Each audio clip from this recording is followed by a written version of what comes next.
రావాల్సిన ప్రతి బిడ్డ మీరు యేసు వచ్చి సహాయం తెచ్చు. మన ప్రభువును రక్షకుడైన యేసుక్రీస్తు వారి అతి పరిశుద్ధ నామమున అడిగి వేడి ఉంటున్నాం తండ్రి, ఆమేన్. కూర్చుందండి. దేవునికి స్తోత్రం. మరి యొక్క కోట ఎందుకు ఏర్పాటు చేస్తున్నారో మరి అరుణ్య గారు, మరి అలాగనే ఆయన భార్య బిడ్డలు ఈ కోటం గురించి సాక్ష్యం చెబుతారు. మనందరూ కూడా నిశ్శబ్దంగా ఉందామండి. ఆ తర్వాత యశ్వాదయ్య గారు, రోజుమేరమ్మ గారు కూడా చెప్తారు. జ్ఞాన తల్లిదండ్రులు పెద్దయ్య గారికి, అమ్మగారికి, అలాగే రాజయ్య గారికి, ఈ కూటానికి చేసిన విశ్వాసులందరికీ, మరియు ముకుందపుర సంఘ కాపరులు యేసుపాదయ్య గారికి, అమ్మగారికి మా కుటుంబం తరఫున హృదయపూర్వక వందనాలండి. గడిచిన సంవత్సరం నుంచి ఈ సంవత్సరం వరకు భగవంతుడు మా కుటుంబాన్ని అన్ని సమస్యల నుండి కాపాడుతూ వచ్చారండి. అలాగే రానున్న రోజుల్లో కూడా మా కుటుంబాన్ని చల్లగా చూడాలని, మరియు మా ముగ్గురు పిల్లలకు మంచి వివాహ సంబంధాలు ఏర్పరిచి త్వరలో జరిపించాలని మా కుటుంబం తరఫున వచ్చేసిన విశ్వాసులందరినీ ప్రార్థించవలసిందిగా మనస్ఫూర్తిగా కోరుకుంటూ సెలవు తీసుకుంటున్నాను. ఇక్కడ వచ్చిన ఆత్మీయ తల్లిదండ్రులకు, అయ్యగారికి, అమ్మగారికి నేను చెప్పే సాక్ష్యం ఏంటంటే, ఈ కూటం ఘనంగా జరిగితే నేను సాక్ష్యం చెప్పుకుంటాను అనుకున్నాను. మెయిన్ అయితే కరెంటు ఉండాలని చాలా టెన్షన్ పడ్డాను. దేవుడు అదే విధంగా మంచిగా ఉంచిండు, చల్లటి వాతావరణం కూడా ఉంచిండు. నేను ఈ కూటం ఎందుకు పెట్టుకున్నామంటే, మా బాబు 10th అయిపోగానే డిప్లొమా చేసిండు, బీటెక్ చేసిండు. కానీ మేము అనుకున్నది వేరు, వాడు చదివిన చదువు వేరు. ఎందుకంటే మాకు నిజంగా ఆ రోజు ఆ చదువుతుండని కూడా తెలియదు. ఆ దేవుడే సిద్ధపరిచినట్టుంది. చదువుకున్న తర్వాత కూడా చాలా ఇంటర్వ్యూలకు తిరిగిండు, అయినా రావట్లేదు. కనీసం ఒక 5-6 వేల జీతం జాబ్ వచ్చినా బాగుండు ప్రభా అనుకొని చాలా బాధపడుతున్న తర్వాత తెలిసిన వాళ్ళం కూడా అడిగితే, ఈ చదువు మాకు ఈసీ, త్రిబుల్ అలాంటివి అంటే తెలుసు, కానీ ఈ చదువు మాకు తెలియదురా చిన్న అని చాలామంది అన్నారు.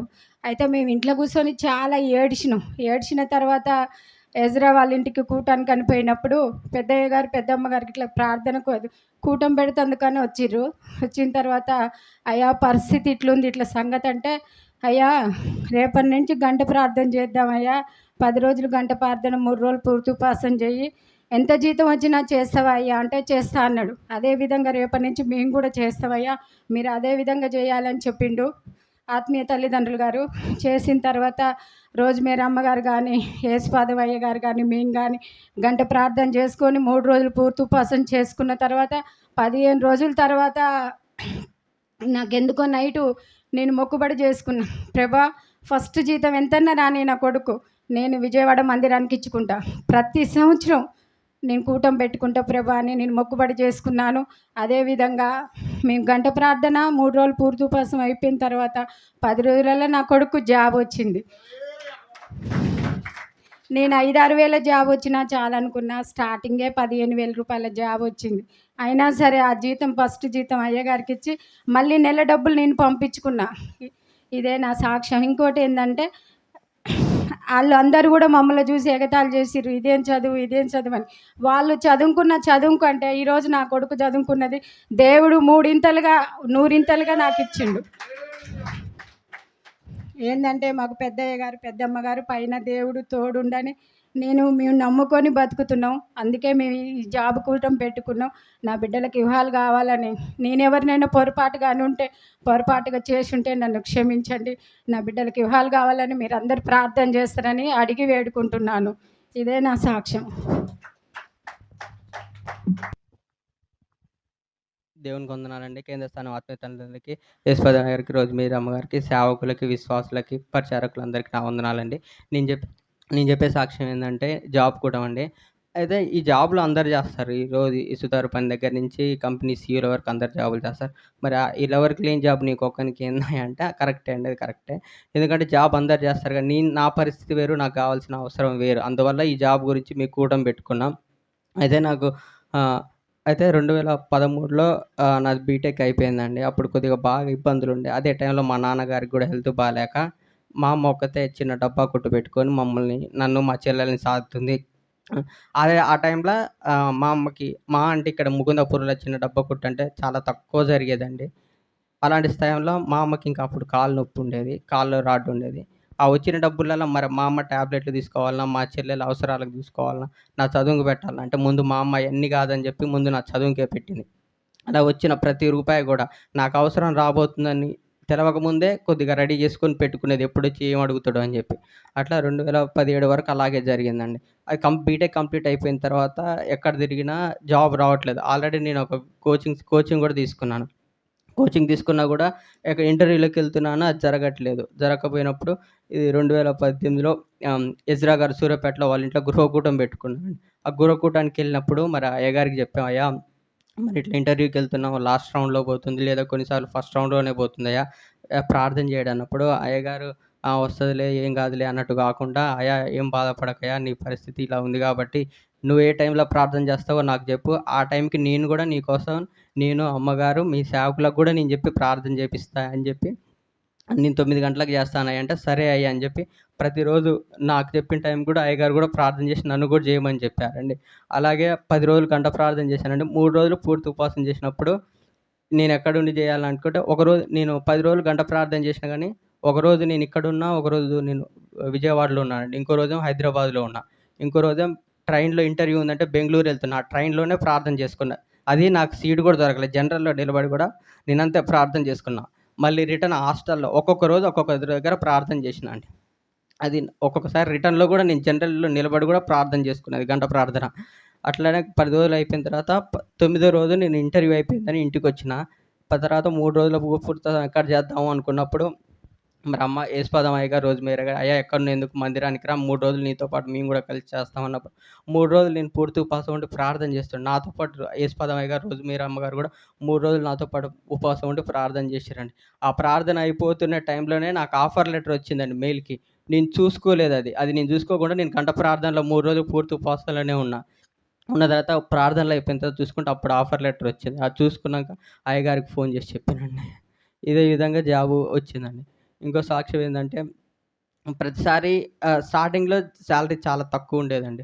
ప్రభా తొందరగా సాలరీ పెరిగితే నేను సాక్ష్యం చెప్తా అంటాను. దేవుడు అలాగే ప్రతిసారి సాలరీ పెంచుకుంటూ సంవత్సరానికి ఒకసారి, 2 సార్లు సాలరీ పెంచుకుంటూ గొప్ప కార్యాలు జరిగించండి. ఇదే నా సాక్ష్యం అండి. నా గురించి, మా చెల్లెల గారి గురించి ప్రార్థన చేయండి. మా చెల్లెలు ఎంతగానో కొంచెం ఇంట్లో చాలా కష్టపడుతుంటారండి. మా అమ్మకి చాలా సహాయం చేస్తుంటారు. ఏ రోజు కూడా చిన్న చిన్నగా ఏమన్నా అంటారేమో గానీ, ఏ రోజు కూడా మమ్మల్ని ఏమనరు. మాకెందుకు జరగట్లేదు, మాకేం జరగట్లేదు ఏందని.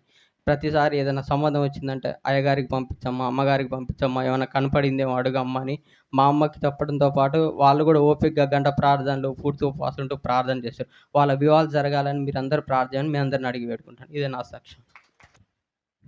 ఆత్మీయతనే ఇక్కడ ఉన్న అయ్యగారికి, అమ్మగారికి, విశ్వాసులకు నా వందనాలు. నేను చెప్పే సాక్షి ఏందంటే, మా అన్నయ్యకి జాబ్ వస్తే ప్రతి సంవత్సరం కూటమి పెట్టుకుంటాం అనుకున్నాం. అలాగనే జాబ్ వచ్చింది. ఇదే నా చిన్న సాక్ష్యం.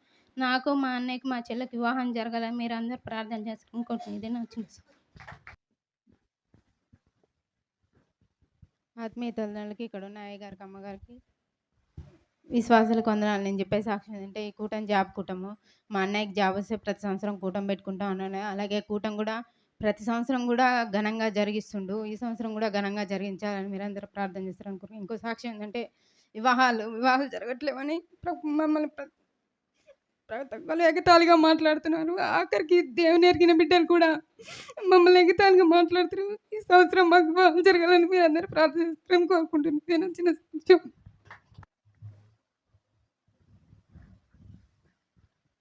దేవునికి స్తోత్రం అండి. నిజంగా ఈ గురకోటం చాలా గ్రేట్ అయిందండి. ఈ మొక్కుబడి కూటం తూచే తప్పకుండా 10 సంవత్సరం కూడా మరి వీళ్ళు ఇలా జరుపుకోవటం ఎంతో ఆసక్తితో జరుపుతారండి. మరి కొంతమంది అయితే మరి మా బిడ్డలకి వివాహం జరగలేదు అని కూడా సనుక్కుని గొనుక్కునే వాళ్ళు ఉన్నారు. నేనైతే మరి నిజంగా నా సంగతే చెబుతున్నాను. స్వస్థత కూడా ఆపానండి నేను. స్వస్థత కూడా ఆపినందుకు నవంబర్ నెలలో ప్రభు మన ఆత్మ తల్లి గారు వచ్చి మాట్లాడారు కల్లో. తండ్రి గారిలాగా ప్రభు వచ్చి చెప్పాడు, "నువ్వు 27 నవంబర్ భయంకరమైన యాక్సిడెంట్ జరిగింది చూసారా. కనుక వీళ్ళు మాత్రం వీళ్ళందరూ కూడా ఈ కోటాని ఎంత ఖర్చు అయింది, ఇది మా బిడ్డలకు వివాహం జరగలేదు, ఏనాడు కూడా గొనగలేదు సనగలేదండి, ఎవరితో కూడా అనలా. మరి ఎవరైతే అనుకుంటున్నారో కానీ వస్తాను ఈ సంబంధాలు, కానీ మరి ఆత్మ తల్లిదండ్రులు చెప్పేదాకా మేము చేసుకోమని ఖచ్చితంగా అంటారండి వాళ్ళు. ఈ పిల్లలు అంటారు, అరుడు అంటాడు, శోభ అట్టాగే అంటదండి. తండ్రి గారు, తల్లి గారు నచ్చితేనే మేము చేసుకుంటాం. కానీ తర్వాత ఇబ్బంది ఎవడు పడతారు? లేట్ అయితే అయిందంటారండి. అప్పటి నుంచి కూడా మరి వీళ్ళు నిజంగా మనం శుద్ధి జరిగింది డిసెంబర్ నెలలో. కుటుంబం మొత్తం కూడా మరి ఇంటి యజమానుడు కూడా శనివారం వచ్చి మందిరంలోనే పడుకుంటారండి. ఆదివారం కూడా తప్పకుండా ఈ కుటుంబం వస్తారు. మరి కదమోళ్ళు అయితే ఆదివారం నాడు పొలం పనులకి మరి వెళ్తూ ఉంటారు. ఎన్నోసార్లు చెప్పాం. మరి వీళ్ళు మాత్రం తూచా తప్పకుండా వస్తూనే ఉన్నారు. మధ్యలో అసలు ఏం జరిగిందంటే ఈయన హైదరాబాద్ వెళ్తే ఈ యొక్క సబ్జెక్టులు వీళ్ళు చెప్పేది మరి పంతులు చెప్పేది, లెక్చర్లు చెప్పేది నాకు అర్థం కావట్లేదని చెప్పి 3 రోజులు బట్టి ఆయన ఫోన్ చేశాడండి వాళ్ళ అమ్మకి, శోభ గారికి. నేను పొద్దున్నే వాకింగ్ అటు తిరుగుతామంటే శోభ కూడా పిలిచి బాధపడుతుంది, దుఃఖపడుతుంది. ఏంటమ్మా అన్న. అయ్యా వచ్చేస్తాను అంటున్నాడు అయ్యా, ఇంత ఖర్చు పెట్టి చదివిస్తే అర్థం కావట్లేదు అంటున్నాడు అయ్యా, ఇదేంటో వచ్చేస్తాడు. ఎందుకు బాధపడతావు, ఫోన్ కొట్టు అయ్యగారికి, అయ్యగారు అమ్మగారు లెగుతారు, 11ంటికి చేయమ్మా అన్న. 11ంటికి చేశారండి. అయ్యగారు ఫోన్ కలిసింది, ఎందుకమ్మా బాధపడక నీ కొడుకు చదువుతాడమ్మా అన్నాడు. హల్లెలూయా. ఇది ముఖ్యమైన నిజమండి. ఇది నిజంగా మరి అలాగే నిలబడ్డాడు. అప్పుడే ఆయన ఫోన్ చేశాడు అంటున్నాడు కదా, అమ్మ నేను ఉంటా, నేను రాను, చదువుకుంటా అన్నాడు. అలాగే పట్టుదలగా చదివాడు ఈ కుమారుడు. హల్లెలూయా. తల్లిదండ్రుల ప్రార్థన బట్టి అండి ఈ కుటుంబం నిజంగా ఇప్పటి వరకు కూడా ఎవరు ఏమనుకున్నా, ఎవరేం బిడ్డలు వివాహం జరగలేదు, వీళ్ళు దేవుడు నమ్ముకుని అన్నా కానీ వీళ్ళు మాత్రం తప్పకుండా దేవుడికి ఇచ్చే, దేవుడు చెల్లించుకుంటూ విశ్వాసంతోనే ముందుకు సాగుతారు. కానీ ఏమాత్రం వెనకంచే కుటుంబం కాదు. మనం కూడా మరి 2 బిడ్డల కోసం మరి నిజంగా రెండో బిడ్డలకు ముందు పెళ్ళామండి. పెద్ద అమ్మాయికి అయింది కాబట్టి ఆ తర్వాత మరి చిన్న పిల్లకు మాత్రం మరి త్వరగా వివాహం జరగాలని, అది దేవుడు ఎరిగిన బిడ్డలే కావాలని వాళ్ళు కోరుకుంటున్నారు. అది మరి తల్లిగారు వాళ్ళు కూడా ప్రార్థన చేసి ఈ వివాహం కూడా గట్టెక్కిస్తారని ఈ చిన్న సాక్ష్యం చెప్పి నేను సెలవు తీసుకున్నా. మీ అందరికి వందనాలు. ఈ అవకాశం తండ్రి గారికి, తల్లి గారికి నా ఒకటి వందనాలు. దేవుని స్తోత్రం అండి. ఆత్మ తండ్రి గారికి, తల్లి గారికి నా వందనాలు, రాజాయికి నా వందనాలు. మరి ఇప్పుడు శోభా గారు, భర్త గారు, కొడుకు వాళ్ళందరూ చెప్పిన సాక్ష్యం అంతా కూడా మరి చాలా కరెక్ట్ అండి. మరి నిజంగా ఆ కుమారుడు ఆ విధంగా ఇదిగా వినయంగా ఉండబట్టి మరి దేవుడు వాళ్ళ పట్ల తల్లిదండ్రి ప్రార్థన బట్టి ఆ కుమారుడికి గొప్ప జాబ్ ఇచ్చాడండి. దేవుని స్తోత్రం. మరి ఆడపిల్లలను కూడా ఆ కుమార్తె తల్లి చాలా కంట్రోల్లో చాలా జాగ్రత్తగా పెంచుకుంటుందండి. మరి ఇప్పటికీ అంత వయసు వచ్చిన పిల్లలకి మరి ఒక దగ్గర వెళ్ళి కూర్చొని మాట్లాడదాం చేద్దామని ఉండదండి. క్రమంగా పెంచిందండి ఆ బిడ్డల్ని. మరి దేవుడు వాళ్ళకి కావాల్సినవన్నీ కూడా దేవుడు ఇచ్చాడండి. ఒక వివాహం తప్ప ఆ వివాహం కూడా మరి సంవత్సరంలో ఆ 3 బిడ్డలకి వివాహం జరగాల. మరి ఆ బిడ్డల పట్ల గొప్ప మేలు జరగాలని మరి తల్లిదండ్రిని నేను వేడుకుంటున్నానండి. మరి నా భర్త గారు కూడా ఆ కుమారుడు గురించి చెప్పింది కరెక్టేనండి. మరి ఎంతగా కూడా ఆ కుమారు కోసం జాబ్ వస్తే కూటమి పెట్టుకుంటానని ఎప్పుడైతే అనుకున్నారో మరి తల్లిదండ్రి ప్రార్థన బట్టి ఆ కుమారుడికి జాబ్ వచ్చింది. ఆ జాబ్ నిమిత్తంగా ప్రతి సంవత్సరం కూటమి పెట్టుకుంటామని అనుకున్నారండి. అదేవిధంగా ప్రతి సంవత్సరం కూడా జాబ్ విషయంలో కూటమి పెట్టుకుంటున్నారండి. ఈ కూటమి కూడా ఘనంగా జరిగితే మరి సాక్ష్యం చెప్తాం అనుకున్న తల్లిదండ్రులు కూడా సేవకులు అందరూ కూడా క్షేమంగా వచ్చి ఈ కూటమి ఘనంగా జరిపిస్తే సాక్ష్యం చెప్తాను అనుకున్నానండి. అలాగే మన అందరిని కూడా తీసుకొచ్చి కూటమి ఎంతగా కూడా ఘనంగా జరిగించారండి. దేవుని స్తోత్రం. ముఖ్యంగా తల్లిదండ్రులని మీ అందరినీ అడిగి వేడుకునేది ఏంటంటే ఆ 3 బిడ్డల వివాహం గురించి మీరు బలంగా ప్రార్థన చేస్తారని మిమ్మల్ని అందరిని అడిగి వేడుకుంటున్నానండి. దేవుని స్తోత్రం అని మీ అందరికి వందనాలు. దేవుని స్తోత్రం చెని ప్రార్థించేద్దాం. మహాగణుడివి, కృపామేడు, ప్రేమ గల్లే వయసయా, నీ పాదాలకి వేలాది కోట్లాది స్తుతులు స్తోత్రం. యుధనీకం రాత్రికాల సమయందు నీ బిడ్డలు చెప్పిన చక్కని సాక్ష్యములను మీరు దీవించి ఆస్వాదించండి ప్రభా. రాబోయే కాలంలో వీరి పట్ల ఇంకా నీ గొప్ప కార్యములు జరిగించమని క్రీస్తు వారి పేరు నడుచున్నాం తండ్రి, ఆమేన్. కూర్చుందండి. దేవుని స్తోత్రం. ఇప్పుడు మన మధ్యన అమ్మగారు చిన్న వర్తమానం అందిస్తారు. అందరు కూడా నిశ్శబ్దంగా ఉందామండి. దేవునికి స్తోత్రం అండి. అవకాశం ఇచ్చిన ప్రభు వారికి నా హృదయపూర్వక వందనాలు. అలాగే కూడిన అయ్యగారికి నా వందనాలండి. కూడిన సేవకులకి, సేవకులందరికీ, విశ్వాసులకి, పరిశుద్ధ సంఘానికి కూడా నా హృదయపూర్వక వందనాలు తెలియజేస్తున్నాను. బైబిల్ గ్రంథంలో చిన్న మాటలు మనం చదువుకుందాం. ఒకసారి బైబిల్‌లో చూద్దాము. స్థానిక సేవకుడు కుటుంబానికి కూడా నా ప్రత్యేకమైన వందనాలు తెలియజేస్తున్నాను.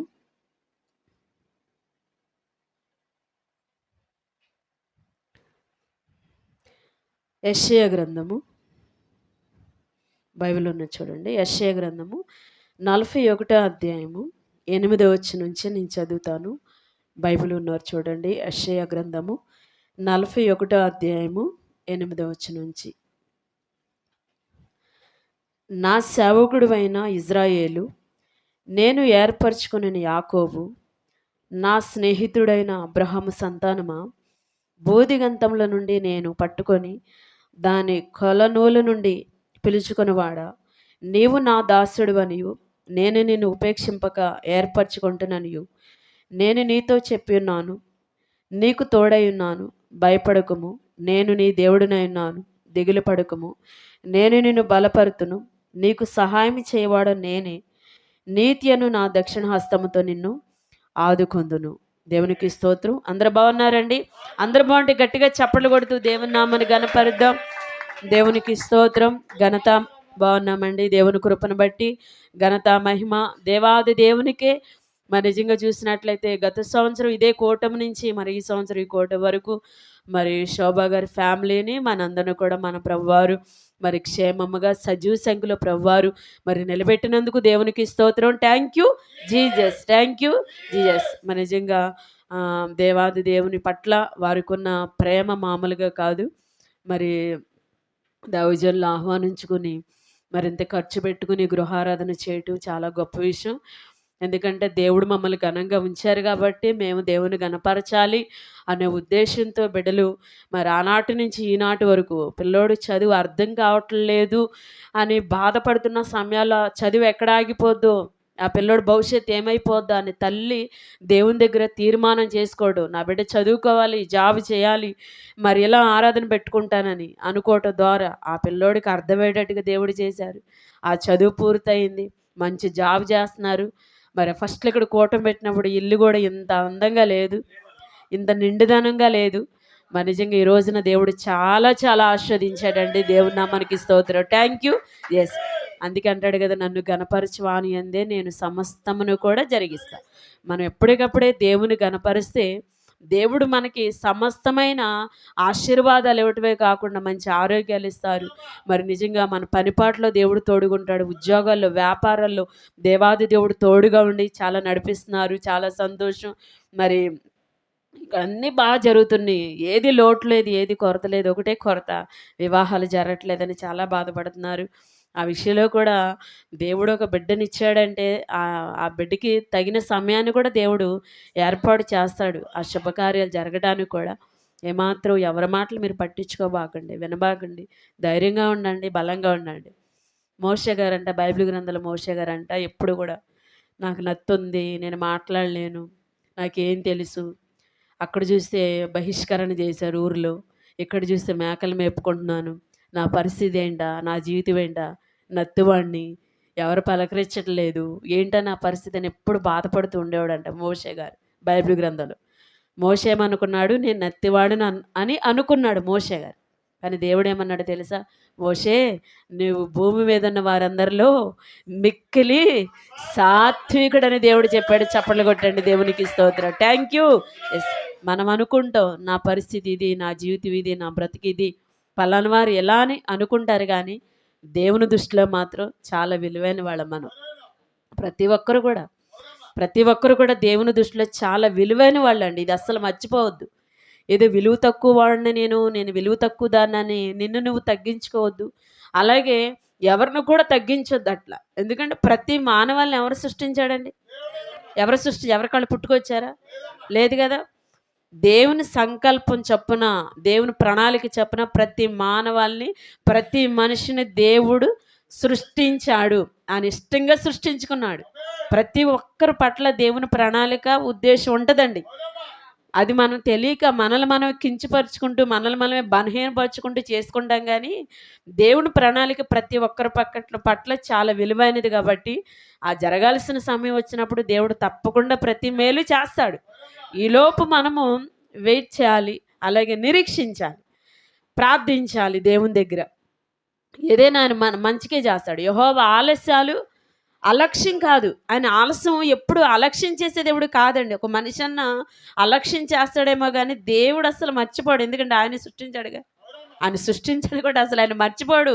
మనమన్నా మర్చిపోతామేమో కానీ దేవుడు మరువడు. అందుకే దేవుడు అంటాడు, నేను నిన్ను మరువను, నిన్ను విడువను, ఎడబాయను, నిబ్బరమ కలిగి ధైర్యంగా ఉండమని చెప్పాడు. దేవుని నామానికి స్తోత్రం. Thank you.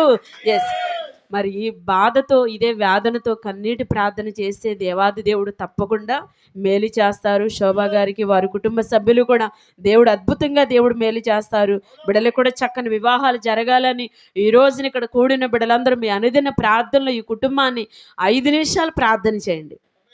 ఈ బిడ్డల కొరకు 5 నిమిషాలు సమయం కేటాయించి ఈ కుటుంబ సభ్యుల కొరకు, బిడ్డల కొరకు 5 నిమిషాల సమయం. మన గంట ప్రార్థన చేస్తాం కదా, గంటలో ఒక 5 నిమిషాల ప్రార్థన ఈ బిడ్డల కొరకు ప్రార్థన చేస్తే మన ప్రార్థన ఎక్కడికి చేరుద్దండి? పరలోకంలో దేవుని చెవుల్లోకి చేరుద్ది. చప్పట్లు కొట్టండి, దేవునికి స్తోత్రం. Thank you. తప్పకుండా దేవుడు మేలు చేస్తాడు. ఇక్కడ చూసినట్లయితే వాక్య భాగంలోకి వెళ్ళినప్పుడు ఇక్కడ యెషయా గ్రంథంలో చూడండి, యెషయా గ్రంథము 41వ అధ్యాయము 8వ వచనంలో ఇక్కడ చూసిన, నా సేవకుడైన ఇజ్రాయేలు, నేను ఏర్పరచుకొనిన యాకోబు, నా స్నేహితుడైన అబ్రహాము సంతానమా. ఈ మాటలు ఎవరు చెప్తున్నారంటారు? ఎవరు చెప్తున్నారండి మాటలు? నేను చెప్తున్నాను. ఇప్పుడు దేవుడు చెప్తున్నాడు. ఇక్కడ తండ్రి అయిన దేవుడు చూడండి ఏం మాట్లాడుతున్నాడంటే, ఇక్కడ యాకోబుతోనూ మాట్లాడుతున్నాడు. నా సేవకుడైన ఇజ్రాయేలు, నేను ఏర్పాటు చేసుకున్న యాకోబు, నా స్నేహితుడైన అబ్రహాము సంతానమా. స్నేహితుడి గురించి ఈరోజు మాట్లాడుకుందాం. మనం ఎవరెవరితోనో ఫ్రెండ్షిప్ చేస్తుంటాం, ఎవరెవరితోనో సహవాసం స్నేహం చేస్తుంటాం. కానీ దేవునితో స్నేహం చాలా డిఫరెంట్, చాలా గొప్పగా ఉంటుంది. ఈ లోకల్ ఎవరితో సహవాసం చేసినా, ఎవరితో ఫ్రెండ్షిప్ చేసినా, ఏదో 6 నెలలు సహవాసం చేసి ఆడియుడు ఒకటి అంటారు కదా, తాగుబోతోనో, తిరిగిపోతోనో, తిండిపోతోనో, ఇంకెన్నడు దొంగతోనో, వ్యభిచారితోనో, ఇట్లా భక్తిపరుడితోనో ఎవరితో సహవాసం చేసినా ఒకటి అంటారు కదా. దేవునితో సహవాసం చేస్తే ఎలా ఉంటుంది? దేవునితో సహవాసం చేయాలంటే మనం ఎలా ఉంటే దేవునికి మనం ఫ్రెండ్ అవుతాం, ఫ్రెండ్షిప్ అవుతాం. అవునా కదా? దేవునికి ఫ్రెండ్ అవ్వాలనుకుంటున్నావా? ఎవరికి ఫ్రెండ్ అవ్వాలనుకుంటున్నావు? దేవునికే ఫ్రెండ్ అవ్వాలి. ఎందుకు అవ్వాలి దేవునికి ఫ్రెండ్ అంటే, బైబిల్ గ్రంథంలో అబ్రహాము దేవునికి ఫ్రెండ్ అయ్యాడు. ఈ మాట అబ్రహాము చెప్పుకోవట్లేదు, ఇక్కడ దేవుడు చెప్తున్నాడుగా. ఏమని చెప్తున్నాడండి? నా స్నేహితుడైన అబ్రహాము సంతానమా. ఎవరు చెప్తున్నారు ఈ మాట? తండ్రి అయిన దేవుడు. చప్పట్లు కొట్టండి, దేవుని నామానికి స్తోత్రం. Thank you. ఎస్, తండ్రి అయిన దేవుడు చెప్పుకుంటున్నాడండి, అబ్రహాము చెప్పుకోవట్లేదు. దేవుడు నా ఫ్రెండ్ అండి. గొప్ప వాళ్ళు చూశారనుకో, చిన్నవాళ్ళు అంటారు మా చుట్టమండి, మా పక్కమండి, నా ఫ్రెండ్ అని చెప్పుకుంటారు. ఏదో ఒకసారి ఫోటో దిగినందుకు, దేనికో, ఎక్కడో దూర బంధువు అయినా సరే, మా ఊరు అబ్బాయి అండి అని చెప్పుకుంటారు. ఏంటంటే గొప్పవాళ్ళు అయితే. అదే తక్కువ వాళ్ళు అనుకో, పేరు ఎత్తరు అసలు. కానీ దేవుడు అంటున్నాడు ఇక్కడ, అబ్రహాము చెప్పుకోవట్లేదు, దేవుడే చెప్పుకున్నాడు, అబ్రహాము నాకు ఫ్రెండు అని దేవుడు చెప్పుకున్నాడు. అబ్రహాము దేవునికి ఫ్రెండ్ అవటం వలన అబ్రహాముకి ఏంటి లాభమయ్యా? చాలామంది అనుకోండి, ఇదేంటండి దేవునితో ఫ్రెండ్షిప్ చేస్తే మాకేం వస్తుందండి, మాకేం లాభం అండి, మాకేం మరి మేలు జరుగుద్దండి అనుకుంటారు. అబ్రహాము దేవునితో సహవాసం చేశాడు. ఎలా సహవాసం చేశాడంటే, దేవుడు ఏది చెప్తే అది చేశాడు అబ్రహాం. అవునా కదండి? ఒక చిన్న పిల్లోడు చెప్పిన, ఈరోజు చిన్న పిల్లోడిని కూడా కొట్టుకెళ్ళరంటే నాకేంటి?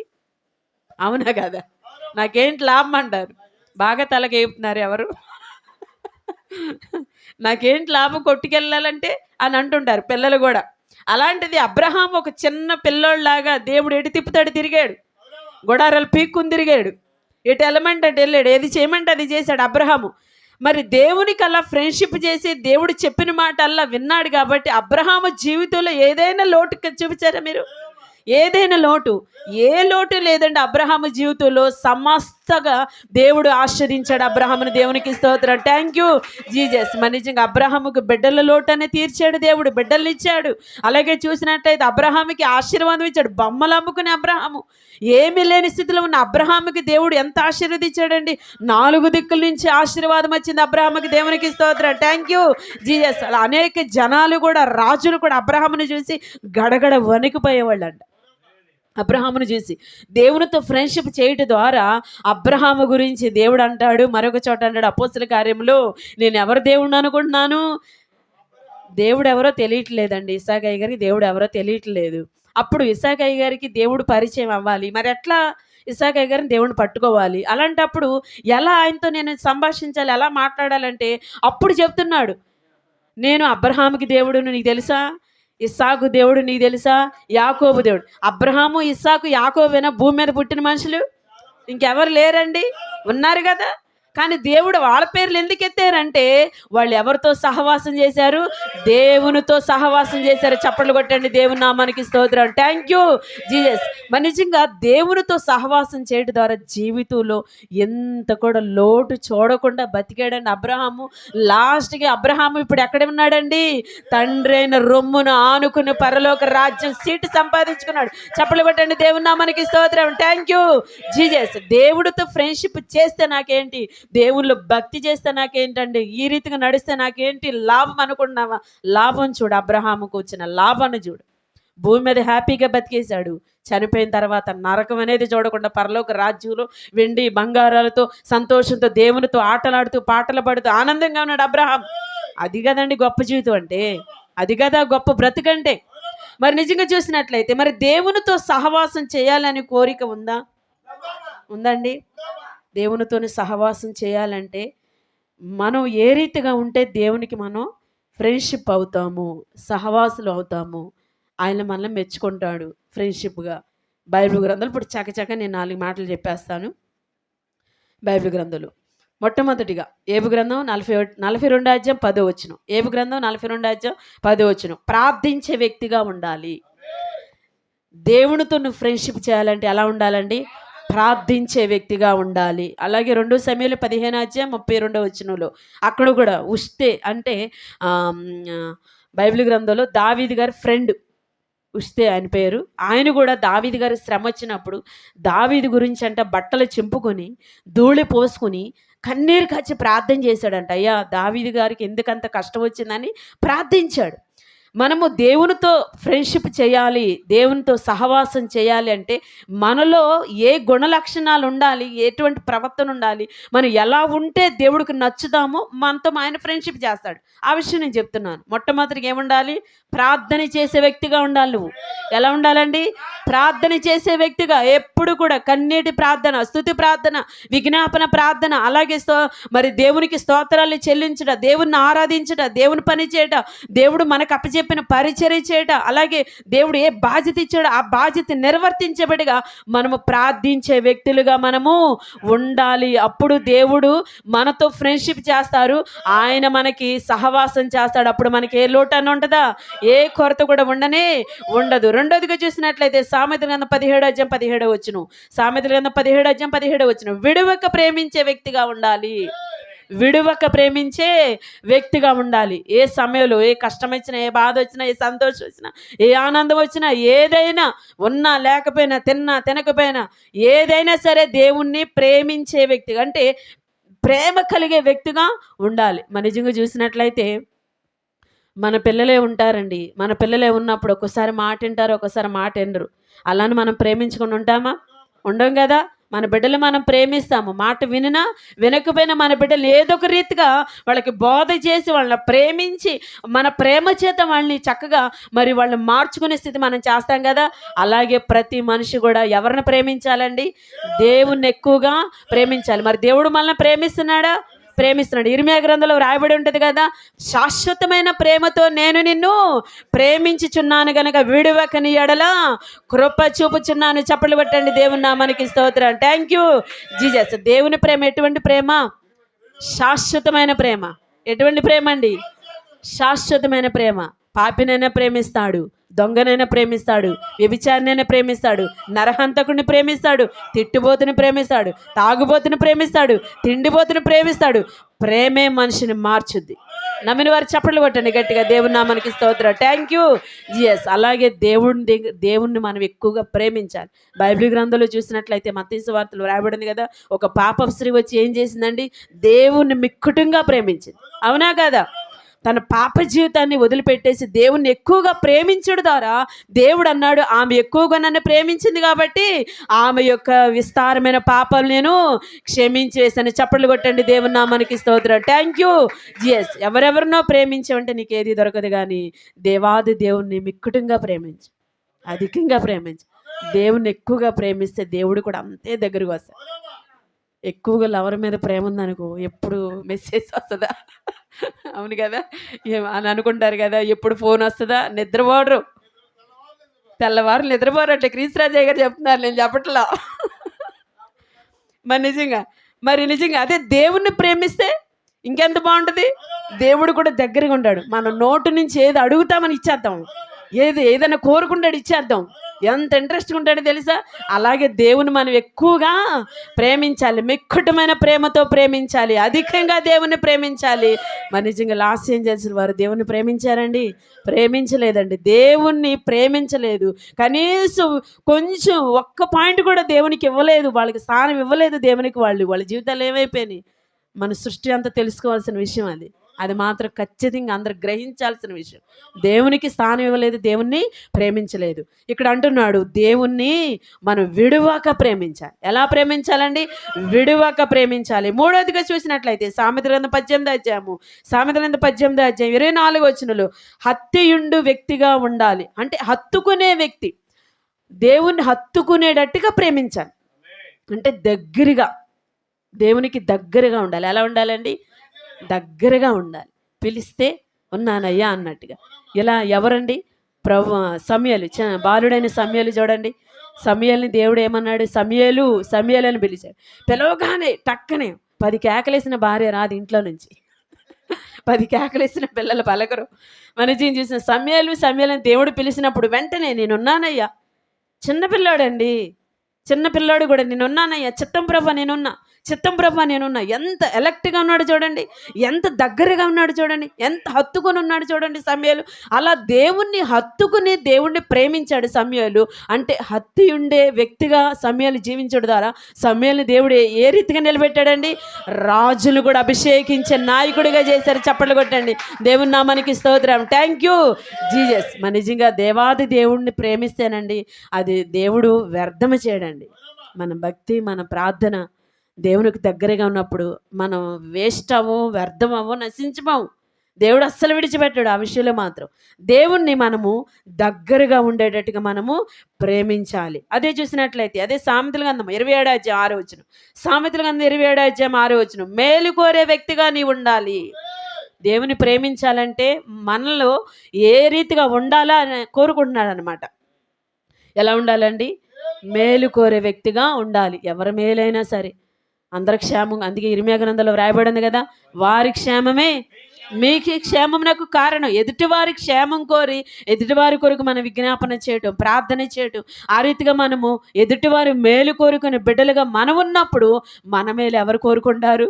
తండ్రి అని దేవుడు కోరుకుంటాడు. చప్పట్లు కొట్టండి, దేవుని నామానికి స్తోత్రం. Thank you Jesus. మన నిజంగా చూసినట్లయితే ఒక సహోదరు దేవుని దగ్గర ప్రార్థన చేస్తుందండి, ప్రభువా నన్ను దీవించాయా, నన్ను ఆశీర్వదించాయా అని దేవుని దగ్గర ప్రార్థన చేస్తుంటే దేవుడు అన్నాడంట, అమ్మా నేను నిన్ను దీవిస్తాను, ఆశీర్వదిస్తాను, కానీ నువ్వు ప్రతిరోజు 7 గంటల నుంచి 8 గంటల వరకు సంఘం మొత్తం కోసం నువ్వు ప్రార్థన చేయాలి. సహవాసం మొత్తం కోసం నువ్వు, దైవజనుల కుటుంబం కోసం నువ్వు ప్రార్థన చేయి, అప్పుడు నేను దీవిస్తాను. అలాగా సహోదరు చేయటం మొదలుపెట్టిందండి, ప్రార్థన చేసింది. దేవుడు ఆ సహోదరుని దీవించి ఆశీర్వదించాడు. చప్పట్లు కొట్టండి, దేవుని నామానికి స్తోత్రం. Thank you. ఎస్, వీళ్ళు ఏమైపోతే నాకెందుకు, వాళ్ళు ఏమైపోతే నాకెందుకు, వాళ్ళకి మేలు జరగకపోతే నాకెందుకు, నా జరిగితే బాగుండు అని ఎప్పుడు అనుకోకూడదు. అందరి క్షేమం కోరే బిడ్డలుగా, అందరి మేలు కోరే బిడ్డలుగా మనము ఉండాలి. అప్పుడు నువ్వెవరికి ఫ్రెండ్ అవుతావు? దేవునికే ఫ్రెండ్ అవుతావు. అదే చూసినట్లయితే బైబిల్ గ్రంథంలో మత్తయి సువార్త 20వ అధ్యాయం 13వ వచనం, మత్తయి సువార్త 20వ అధ్యాయం 13వ వచనం, అన్యాయం చెయ్యని వ్యక్తిగా నీ ఉండాలి. అన్యాయం చెయ్యని వ్యక్తిగా ఉండాలి. ఎటువంటి అన్యాయాలు, ఏ విషయంలోనైనా, ఎవరి విషయంలోనైనా, ఎప్పుడైనా అన్యాయం అనేది చేయకూడదు. ఎవరికి అన్యాయం అనేది చేయకూడదు. భర్త భార్యకు కానీ, భార్య భర్తకు కానీ, తల్లిదండ్రులు పిల్లలకు కానీ, పిల్లల తల్లిదండ్రులకు కానీ, ఇంకేంటండి అలాగే నిజం చూసినట్లయితే మరి కుటుంబ సభ్యులు కానీ, ఎవరికి ఎటువంటి అన్యాయం అనేది ఎవరికి చేయకూడదు. అన్యాయస్తులు దేవుని రాజ్యానికి వారసులు కానే కారు. అన్యాయస్తులు దేవుని రాజ్యానికి వారసులు కారు. ఎవరు వారసులు అవుతారు ఆ వాక్యాన్ని బట్టి? అప్పుడు న్యాయం చేసేవారే దేవుని రాజ్యానికి వారసులు అవుతారు. చప్పట్లు కొట్టండి, దేవుని నామానికి స్తోత్రం. Thank you Jesus. మనం ఎవరికైనా న్యాయమే చేసినప్పుడు మనమంట దేనికి వారసులు అసలు? దేవుని రాజ్యం అండి. అది రాజ్యం, ఏమి రాజ్యం అది? పరలోక రాజ్యానికి నువ్వు నేనే వారసులు. చప్పట్లు కొట్టండి, దేవుని నామానికి స్తోత్రం. Thank you Jesus. ఇది ఎంత గొప్ప విషయం ఇది అసలు! ఇది ఎంత ధన్యత అండి. మన నిజంగా అన్యాయం చేసే వ్యక్తులుగా మనం ఉండకూడదు. అదే చూసినట్టయితే బైబిల్ గ్రంథంలో యోహాను సువార్త 3వ అధ్యాయం 29వ వచనంలో సంతోషపరిచే వ్యక్తిగా నీవు ఉండాలి. సంతోషపరిచే వ్యక్తిగా, దుఃఖపరిచే వ్యక్తిగా ఉండకూడదు. నిన్ను బట్టి ఎదుటివారు కన్నీరు పెట్టే ఎదుటి వాళ్ళకి నువ్వు దుఃఖం కలిగజేసే రీతిగా ఉండకూడదు. నీ కుటుంబ సభ్యుల్లోనైనా, జాబుల్లోనైనా, ఉద్యోగాల్లోనైనా, పనిపాట్లోనైనా, ఎక్కడైనా సరే అయ్యో ఏంటని నీ గురించి ఎదుటి వ్యక్తి సంతోషంతో కన్నీరు వస్తుంది, అది ఆనంద బాష్పాలు అంటారు. అలా కాకుండా అయ్యో ఏంటి ఈ వ్యక్తి ఇలా బాధ పెడుతున్నాడు, ఇలా బాధ పెడుతుంది ఏంటి, అయ్యో ఏంటా ఇలా దుఃఖ పెడుతున్నాడు, లేదంటే దైవజనులు సంఘం అయ్యో ఈ విశ్వాసం మాట వింటలేదు ఏంటా అని కన్నీరు పెట్టకూడదు. మన గురించి ఎదుటి వాళ్ళు దుఃఖపడే రీతిగా మనం ప్రవర్తించకూడదు. మనల్ని చూసి ఎదుటివారు అబ్బా సంతోషపడే రీతిగా మనము ఉండాలి. ఎదుటివారిని మనం సంతోషపరిచే వ్యక్తులుగా మనము జీవించాలి. అప్పుడు మనం ఎవరిని సంతోషపరిచినట్టు? అపోస్తలుడైన పౌలు గారు ఉన్నారు కదా, ఆయన పౌలు గారికి మారక ముందు సౌలుగా ఉన్నప్పుడు ఎవరిని బాధ పెట్టాడండి? దేవుని బిడ్డల్ని బహుగా బాధ పెట్టాడు, బహుగా హింసించాడు, బహుగా కష్టపడ్డాడు. అప్పుడు గుర్రం మీద వెళ్తున్నప్పుడు పడిపోయాడు. ఎవరు పడేసింది కాదు, ఏ రోడ్డు గతుకులు లేదు, అక్కడ ఏది లేదు. ఎందుకు పడ్డాడంటే పౌలు గారు ఎవరు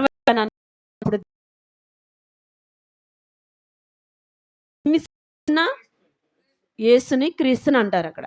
నిజంగా చెప్పాలంటే అపోస్తలుడైన పౌలు గారు యేసు ప్రభువుని ఒక దెబ్బ కొట్టాడా, ఒక తిట్టాడా, ఒక తన్నాడా, ఉమ్మేశాడా, ఏదన్నా చేశాడా? మరి దేవుడు ఏంటి ఆ మాట అన్నాడు అక్కడ? అంటే అక్కడ అర్థం ఏంటి? దేవుని బిడ్డల్ని బాధ పెడితే ఎవరిని బాధ పెడుతున్నట్టు? దేవుణ్ణి బాధ పెడుతున్నాడు. దేవుని బిడ్డలు కన్నీరు పెడుతున్నారు. ఆ కన్నీరు ఎవరు కారుస్తున్నారు? దేవుని బిడ్డ కాదు కార్చేది కన్నీరు. అక్కడ ఎవరు కన్నీరు కారుస్తున్నారు? దేవుడు కన్నీరు కారుస్తున్నాడు. కాబట్టి ఏమైపోయింది? తన జీవితము కింద పడిపోయి కళ్ళు పోయి 3 రోజులు. ఎందుకంటే అప్పటి వరకు అందరినీ బాధ పెట్టాడు కదా. ఏ మంచినీళ్ళు దావట్లే, ఏ టీ దావట్లే, ఏ భోజనం తింటలే, ఏ టిఫిన్ తిని, ఏంటంటే ఒక్కళ్ళతో కూడా మిత్రత్వం లేదు, అందరితో శత్రుత్వమే. ఎవరు ఏం పెట్టేస్తారో భయం. 3 రోజులు కనీసం దావీదు గారు మంచిలు కూడా తాగలేదు తెలుసా, అపోస్తలుడైన పౌలు గారు. ఎందుకంటే అందరితో శత్రుత్వంగా ఉన్నారు కాబట్టి. అందుకే చూసినట్లయితే ఇక్కడ ఏమంటున్నాడండి? సంతోషపరిచే వ్యక్తిగా ఉండాలి.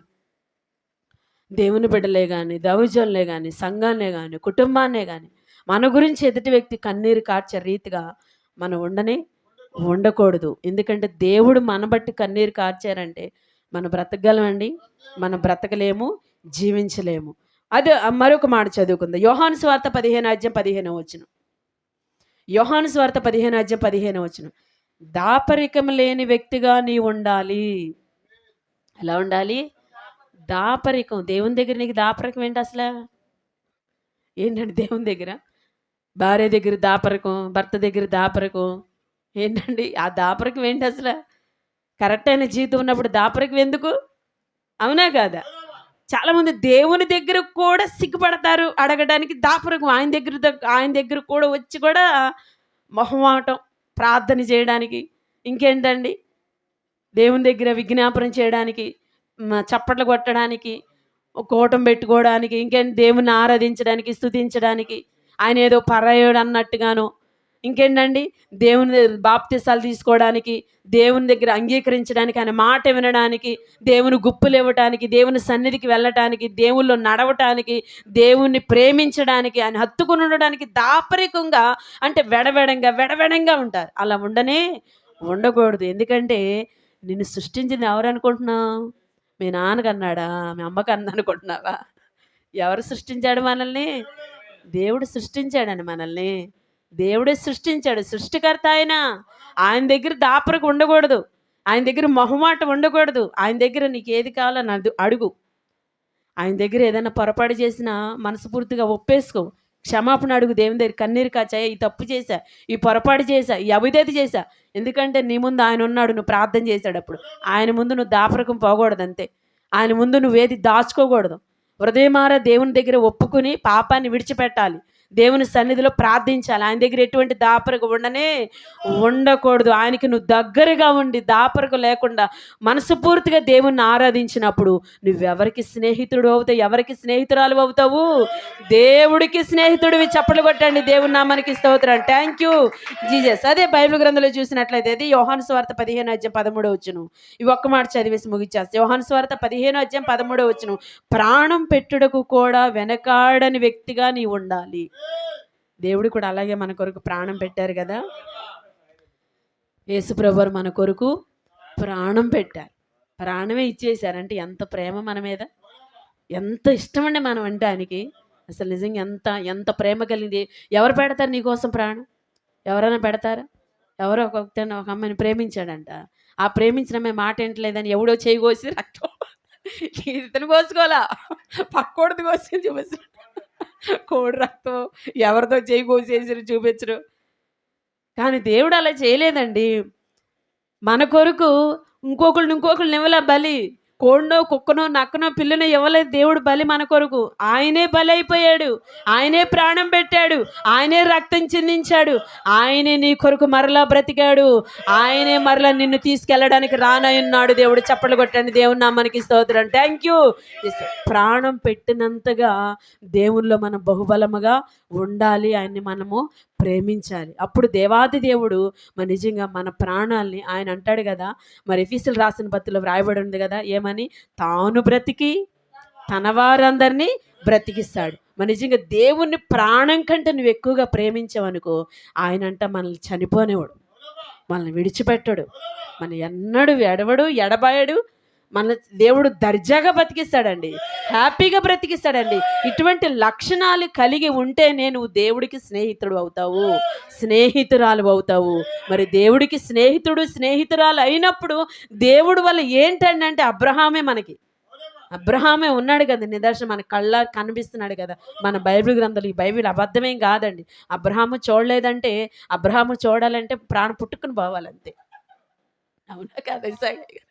అబ్రహాం నేను చూసేస్తానంటే మళ్ళీ వచ్చేది లేదు. ఇక దైవజనులు చెప్తున్నప్పుడు బైబిల్ గ్రంథంలో ఉన్న మాటలు బట్టి మనం నమ్మి ఆ వాక్యానుసారంగా మనం నడుచుకున్నప్పుడు, దేవుని అధికంగా మనం ప్రేమించినప్పుడు, అబ్రహాము అలా ప్రేమించాడు, దేవునికి స్నేహితుడిగా జీవించాడు కాబట్టి అబ్రహాము జీవితం ధన్యకరమైంది, మేలుకరమైంది. ఈరోజు అబ్రహాము చనిపోయినా సరే అతని సాక్ష్యం బ్రతికే ఉంది. అతని గురించి మాట్లాడుకుంటున్నాం, అతని గురించి చెప్పుకున్నాం. ఈరోజు సృష్టిలో జనాంగం మొత్తం అబ్రహాము ద్వారానే కదా వచ్చింది. నమ్మిన వారు చప్పట్లు కొట్టండి దేవుని నామానికి స్తోత్రం. Thank you.